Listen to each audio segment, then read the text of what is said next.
good whatever time it is for you. Today in class, we're going to switch it up, which is a skill that I've honed from childhood because I'd get so bored so easy. So you got to switch it up, keep it fresh. So I'm going to read to you in class today a creative retelling of my own hero origin story. So without further ado, Chapter 1, The Broken Signal. The rain in Gotham didn't wash anything away anymore. It was a thick, oily precipitation that clung to the jagged ribs of the skyline like a shroud. Down in the canyons of the Diamond District, the neon signs had long since flickered out, leaving the city in a perpetual bruised twilight.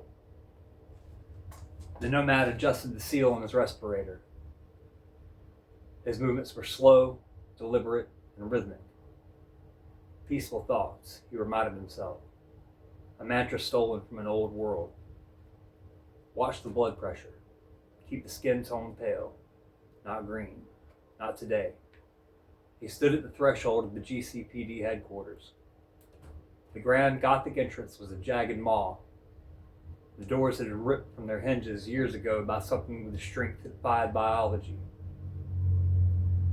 Above the archway, the stone gargoyles had been defaced, their stoic faces chipped away to reveal wide, permanent carved grins. The Nomad stepped inside. The air was heavy with the scent of ozone and copper.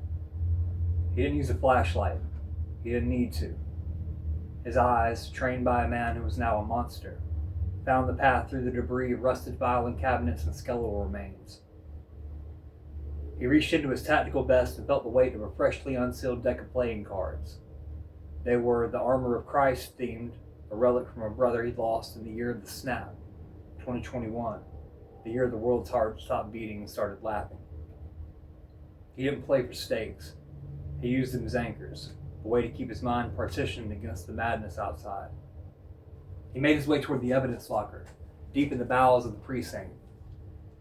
This was a hidden hand investigation, a term he'd coined for the conspiracy that had facilitated the fall. Everyone blamed the Joker for that final night, but the Nomad knew better. The Joker was a chaos agent, yes, but he lacked the logistical reach to trap Commissioner Gordon in an acid bath while simultaneously neutralizing every rogue in the city. No, there were others. Masons, lodges of backwoods southern lawyers, and street-level occultists who had greased the wheels for the apocalypse. He found the locker he was looking for, case file 02-11-21. Inside was a scorched digital record and a stack of blood-stained transcripts. He clicked the recorder. The audio was a mess of static and screams, but then came the sound of a neck snapping, a wet, definitive crack. The Nomad closed his eyes. He could almost see it. Bruce pushed past the limit of his no-kill code, finally ending the Joker's reign of terror. But the Joker had planned for his own death. He had a failsafe, a concentrated burst of a specialized toxin released at the moment of his passing, designed to override the mind of whoever was closest. You were so smart, Bruce, the Nomad whispered to the empty room. But you were always a sucker for a legacy. The transcript revealed the horror that followed. It wasn't just the toxin. The file contained correspondence between a shadowy group known as the Court of Owls and an entity they called Barbados. They hadn't just wanted the Joker gone. They wanted a version of Batman who had no moral restraint, a smiling shadow who possessed all of Bruce's tactical genius, but none of his soul. The Nomad's hand drifted to the hilt of the healing blade strapped to his thigh. It was a heavy blackened piece of steel etched with verses of protection. It wasn't meant for traditional combat. It was a surgeon's tool for a terminal world. A sound echoed from the stairwell above.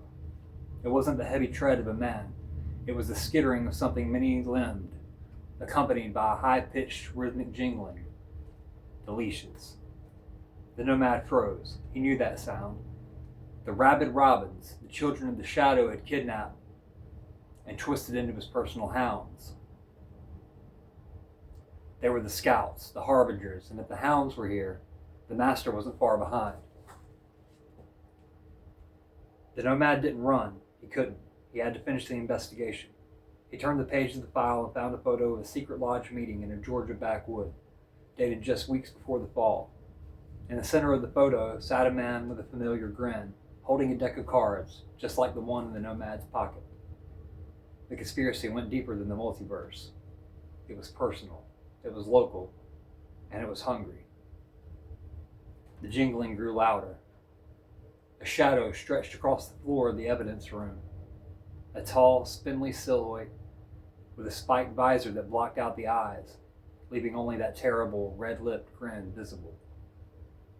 "Found you, little bird," a voice rasped, a sound like gravel grinding against a tombstone. The Nomad took a breath, watching his heart rate on the wrist monitor. 72 BPM. Stay calm. Stay human. He drew the healing blade. "I'm not the bird you remember, Bruce," the Nomad said, his voice cold and steady, "and I didn't come here to be rescued." He looked at the shadow on the wall. The hunt had officially begun.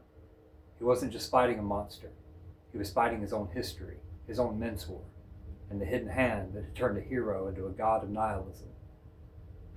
As the first of the rabid robins lunged through the door, its mouth a jagged mess of teeth, the Nomad moved. He didn't move like a hero. He moved like an executioner.